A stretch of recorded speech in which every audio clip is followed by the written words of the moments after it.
Welcome to the Tech Egg. Don't get scrambled. Enjoy the video. In this video, I will show how to zinc plate bolts using an easy method. First, gather your materials: a low-voltage DC power supply, a piece of pure zinc for your anode, and an electrolyte solution, which you can make or buy.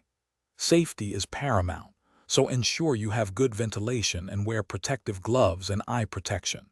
Set up your workspace in a clean, dry area to avoid any unwanted contaminants.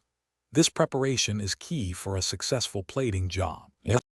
Before plating, proper bolt preparation is crucial for a strong, even zinc coating. Start by thoroughly cleaning your bolts with a strong degreaser to remove all oils, dirt, and rust.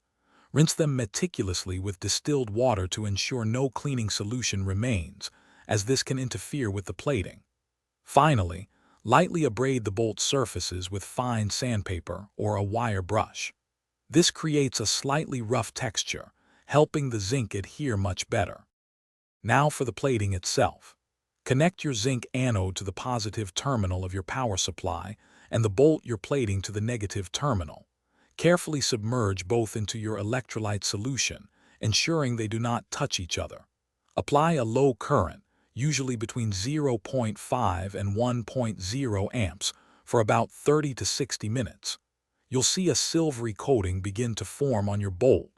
Monitor the process to achieve your desired thickness. Once plating is complete, carefully remove your bolts from the solution.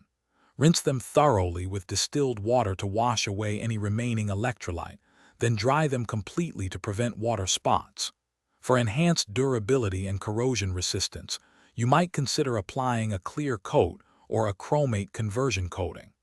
This extra step significantly extends the life of your zinc plating.